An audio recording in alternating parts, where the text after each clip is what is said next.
I Putu Gede CLBK dengan Persib. Lihat statistiknya selama membela Maung, apakah bobotoh sepakat? Kembalinya I Putu Gede ke Persib Bandung mengundang perhatian, terutama dari bobotoh yang penasaran dengan performanya sebelumnya. Bagaimana kontribusinya selama membela Maung, dan apakah statistiknya bisa meyakinkan pendukung setia Persib untuk menerima kembalinya? Tonton video sampai selesai. Nasib berbeda raksasa BRI Liga 1 dalam 5 laga terakhir, Persija gaspol, Persib beruntung, Persebaya merana. Dalam 5 laga terakhir, 3 raksasa BRI Liga 1 menunjukkan nasib yang sangat berbeda. Persija tampil menggila dengan kemenangan beruntun, sementara Persib merasa beruntung dengan hasil yang didapatkan. Namun Persebaya justru merana dengan hasil yang kurang menggembirakan. Apa yang terjadi dengan masing-masing tim? Simak ulasannya di sini. Rachmat Irianto cedera lagi, Bojan Hodak kritik kualitas lapangan Indonesia, apakah ini menghambat performa Persib? Cedera yang dialami Rachmat Irianto menambah deretan panjang pemain yang tak bisa tampil, dan Bojan Hodak tak tinggal diam. Pelatih asal Kroasia ini mengkritik keras kondisi lapangan di Indonesia yang diduga menjadi salah satu faktor cedera. Apa yang harus dilakukan untuk mengatasi masalah ini? Begini penjelasannya. Rekor luar biasa Mark Klok bersama Persib Bandung akhirnya terungkap ke publik. Bobotoh auto kagum melihatnya. Sebaliknya, Persija bisa menangis melihat ini. Kok bisa begitu?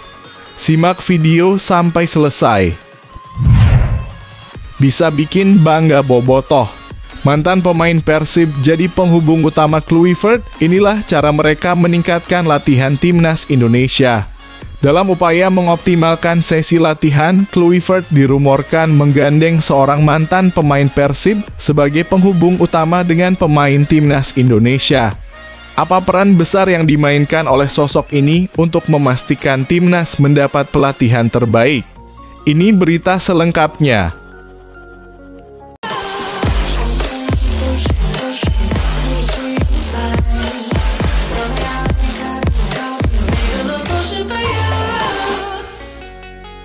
Mohon subscribe channel YouTube ini, supaya gak ketinggalan berita Persib Bandung. I Putu Gede CLBK dengan Persib. Lihat statistiknya selama membela Maung, apakah bobotoh sepakat? Kembalinya I Putu Gede ke Persib Bandung mengundang perhatian, terutama dari bobotoh yang penasaran dengan performanya sebelumnya. Bagaimana kontribusinya selama membela Maung, dan apakah statistiknya bisa meyakinkan pendukung setia Persib untuk menerima kembalinya? Tonton video sampai selesai. I Putu Gede tampaknya sedang dalam perbincangan besar terkait masa depannya dengan indikasi kuat bahwa ia bisa kembali ke Persib Bandung. Kabar ini muncul setelah unggahan Persib Bandung di Instagram pada Minggu 12 Januari 2025. Dalam postingan yang berkaitan dengan pendaftaran Players Assurance untuk laga melawan Dewa United, tampak sosok I Putu Gede yang sebelumnya diketahui telah meninggalkan klub tersebut. Hal ini membuat bobotoh dalam kurung sebutan untuk supporter Persib Bandung curiga bahwa unggahan tersebut bisa menjadi sebuah kode atau bahkan indikasi bahwa I Putu Gede akan kembali bergabung dengan tim. I Putu Gede sendiri pertama kali didatangkan Persib Bandung pada awal musim 2023/2024. Pemain berpostur 176 cm ini telah tampil dalam 14 pertandingan atau menghabiskan total 1137 menit bermain di Liga 1 2023/2024. Meskipun demikian, situasi Persib Bandung kini tengah menghadapi kebutuhan mendesak di posisi bek kanan, terutama setelah Rachmat Irianto mengalami cedera parah.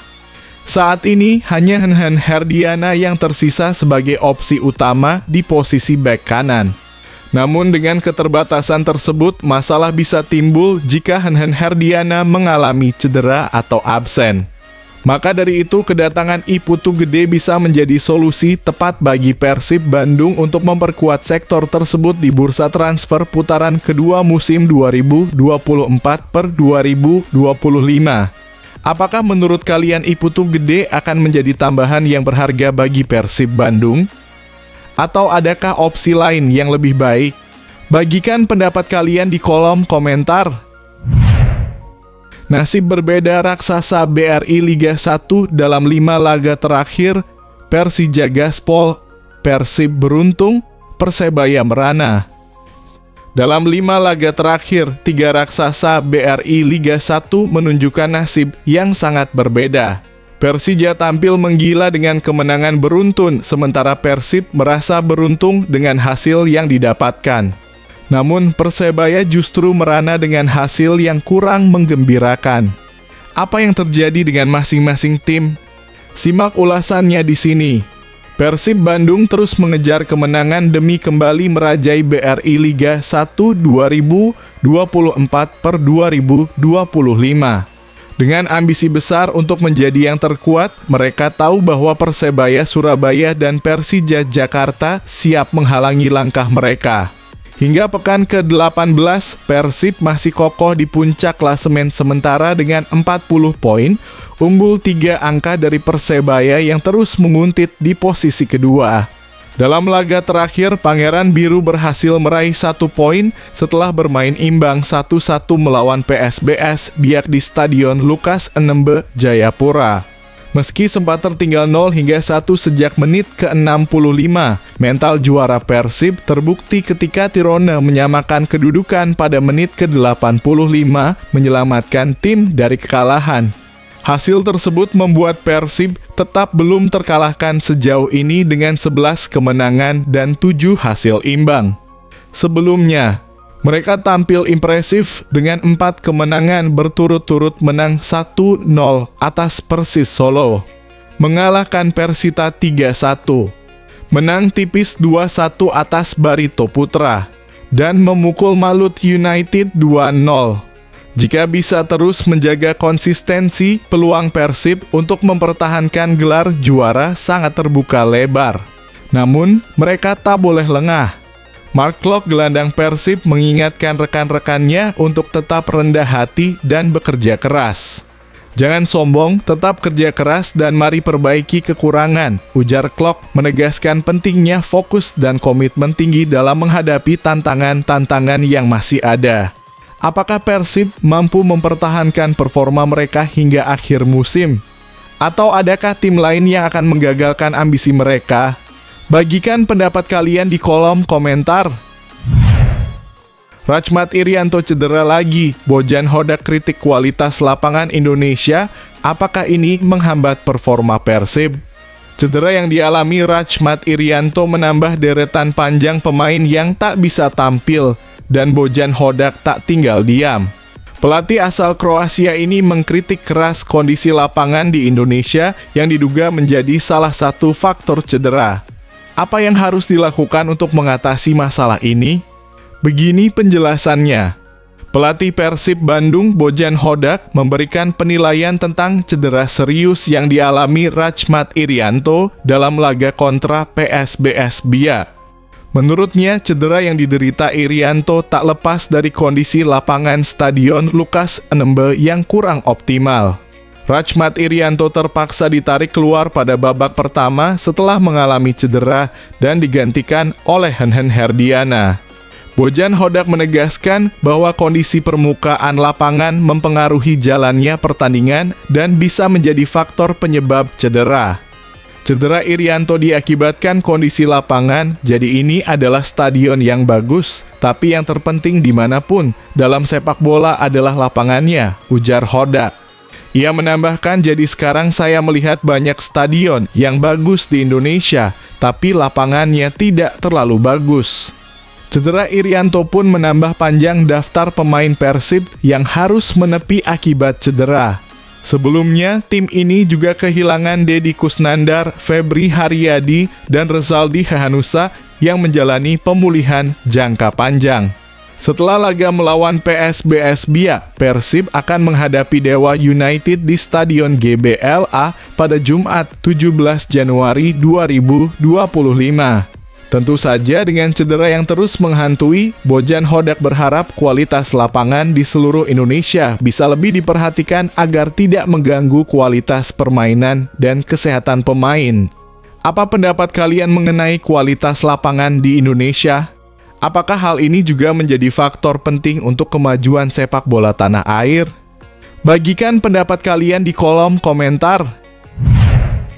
Rekor luar biasa Mark Klok bersama Persib Bandung akhirnya terungkap ke publik. Bobotoh auto kagum melihatnya. Sebaliknya, Persija bisa menangis melihat ini. Kok bisa begitu? Simak video sampai selesai. Mark Anthony Klok kini resmi bergabung dengan klub 100 Persib, sebuah pencapaian luar biasa yang mengukuhkan namanya sebagai salah satu pemain legendaris klub ini. Gelandang kelahiran Amsterdam, 20 April 1983. Ini mencapai pertandingan ke-100 bersama Persib di kompetisi kasta tertinggi nasional saat menghadapi PSBS Biak pada pekan ke-18 Liga 1 2024-2025 di Stadion Lukas NMB, Sentani, Kabupaten Jayapura, pada Sabtu 11 Januari 2025. Dengan pencapaian ini, Klok kini bergabung dengan 13 pemain lainnya yang telah membela Persib dalam 100 pertandingan atau lebih sejak era Liga Super Indonesia yang dimulai pada tahun 2008.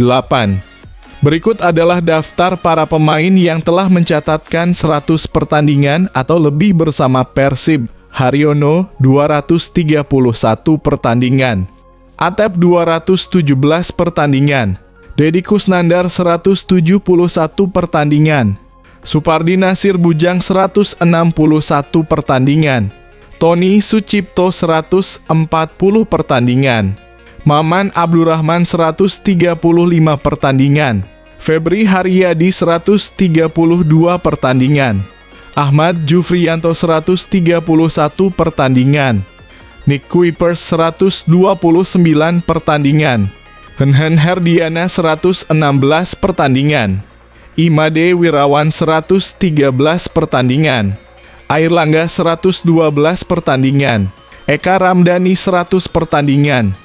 Klok bergabung dengan Persib pada Liga 1 2021 per 2022 dan sejak saat itu dia menjadi pemain andalan di lini tengah Persib. Selama di klub, ia telah bermain di berbagai era pelatih, mulai dari Robert Alberts, Luis Milla, hingga Bojan Hodak. Di Liga 1 2021 per 2022, Klok tampil dalam 27 pertandingan. Di Liga 1 2022 per 2023, 25 laga, Liga 1 2023 per 200, 2.434 laga, dan 14 laga di musim berjalan. Menariknya dari 100 penampilannya tersebut, Klok selalu berhasil mencetak gol setiap musimnya.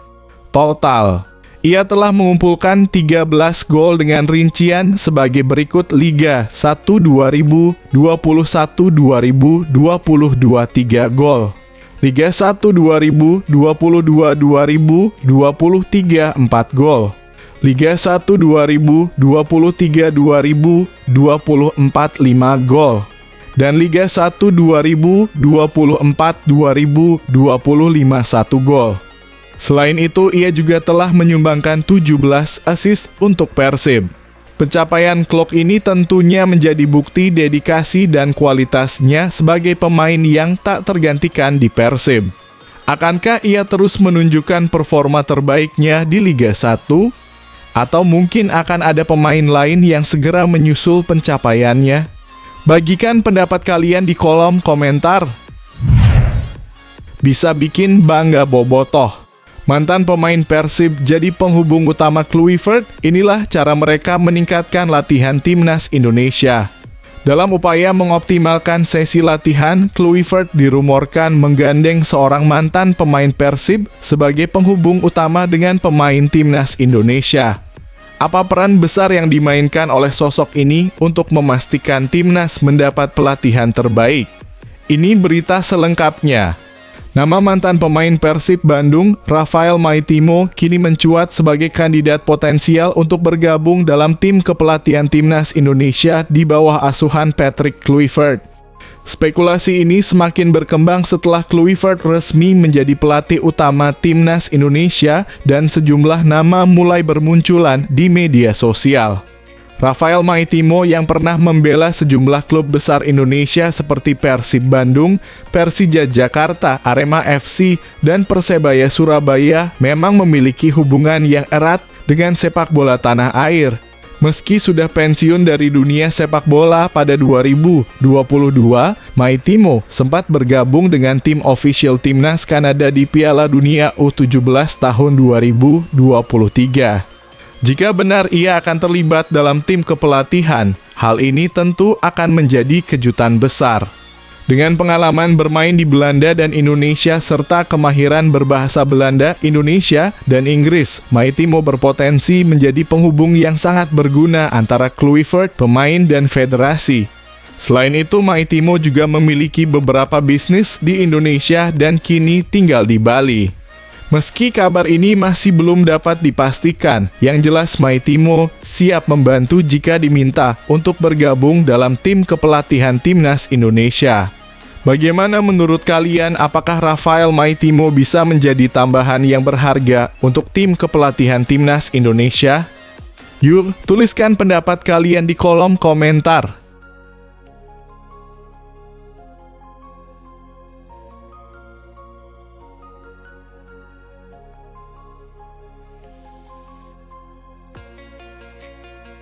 Nah, gini dong mantap. Shin Tae-yong lakukan langkah super cerdas ini. Shin Tae-yong percaya diri timnas Indonesia bersaing meski bermodal pemain muda. Shin Tae-yong beri pernyataan hebat ini. Timnas Indonesia punya peluang ke final ASEAN Cup 2024. Fans Garuda seketika antusias tak sabar nantikan taktik hebat timnas muda di laga anti malam. Alhamdulillah, timnas Indonesia mendapat sejumlah kabar baik jelang lawan Myanmar di Piala AFF. Pesan menyentuh Victor Detan, pemain keturunan Kanada yang baru dipanggil timnas Indonesia. Sampaikan hal luar biasa di bawah kepelatihan Shin Tae-yong. Pembenci Shin Tae-yong auto kepanasan ketika mendengarnya. Publik Indonesia tak jadi cemas dan akhirnya bisa tidur nyenyak. Laga ASEAN Cup Indonesia versus Myanmar nanti malam. Lini tengah timnas Indonesia rapuh karena tidak diperkuat Ivar Jenner. Alhamdulillahnya ada pemain hebat ini di lini tengah yang tak kalah hebat dari Ivar Jenner. Sosoknya asli, bukan kaleng-kaleng. Simak baik-baik hingga akhir video. Berita transfer timnas Indonesia. Pemain timnas Indonesia Tom Haye bicara kans hengkang di bursa transfer Januari usai dibuat jengkel Almere City. Layak di Serie A atau La Liga susul Mace Hilgers dan Jay Idzes di 5 liga top Eropa. Perhatikan informasi lengkapnya hanya di sini.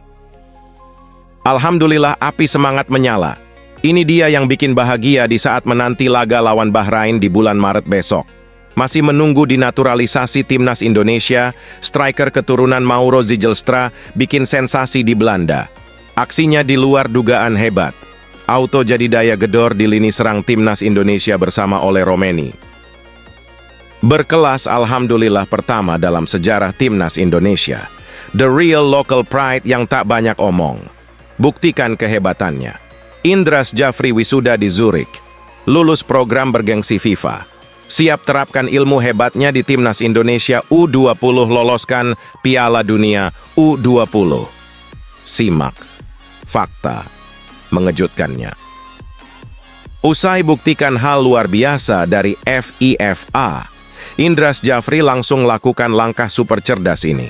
Matt Baker dipanggil TC Timnas U20 persiapan Piala Asia. Perkokoh lini belakang timnas dan bawa ke 16 besar Piala Asia U20. Simak berita Persebaya selengkapnya yang membahagiakan hanya di channel ini. Jangan di channel lain. Fans sejati harus tahu fakta unik ini. Bintang timnas Indonesia Calvin Verdong ngamuk usai timnya kena bantai. Ini penuh skandal. Calvin Verdonk lebih tertarik pindah ke Liga Spanyol. Simak fakta bahagianya, dijamin kalian akan sangat puas mendengar kabar ini. Ini baru top Marco, top mantap. Shin Tae-yong mode serius ambil keputusan cerdas ini. Kode coach Shin, Ivar Jenner dan Justin Hapner akan datang jika timnas Indonesia lolos ke semifinal ASEAN Cup 2024. Simak keputusan cerdas coach Shin, dijamin kalian akan sangat puas mendengar kabar baik ini. Pelatih timnas Indonesia, Shin Tae-yong, membenarkan bahwa Ivar Jenner dan Justin Hapner tidak bisa membela tim merah putih pada babak penyisihan grup B ASEAN Cup 2024. Meski begitu, ada kode dari Shin Tae-yong bahwa kedua pemain itu akan datang membela timnas Indonesia apabila lolos ke semifinal ASEAN Cup 2024. Pelatih asal Korea Selatan itu sebelumnya sudah mengumumkan 33 pemain yang dipanggilnya untuk menjalani pemusatan latihan di Bali pada 27 November sampai 4 Desember 2024. Dari 33 nama itu, termasuk Ivar Jenner dan Justin Hapner. Ivar Jenner dan Justin Hapner belum ada kabar sampai timnas Indonesia tiba di Myanmar pada 5 Desember 2024. PSSI terus berkomunikasi dengan klubnya dan kedua pemain tersebut.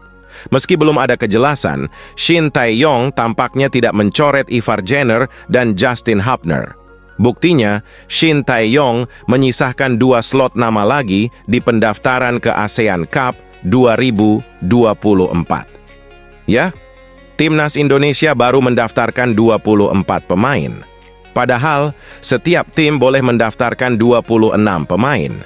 Shin Tae-yong tampaknya masih menunggu Ivar Jenner dan Justin Hapner untuk datang apabila timnas Indonesia lolos ke semifinal. Menurut ditunggu bagaimana kabar selanjutnya. Ivar Jenner dan Justin Hapner tidak bisa bermain khususnya di babak penyisihan grup B, kata Shin Tae-yong. Shin Tae-yong mengakui bahwa kedua pemain itu tidak bisa bermain karena belum dilepas klubnya. Apalagi ASEAN Cup 2024 digelar bersamaan dengan jadwal pertandingan kedua pemain tersebut. ASEAN Cup 2024 bukan agenda resmi FIFA, sehingga klub bisa melarang pemainnya ke timnas Indonesia. Tentu saja karena ajang ini digelar di luar kalender FIFA, sehingga klub berhak untuk tidak melepas pemain ke tim nasional, kata Shin Tae-yong.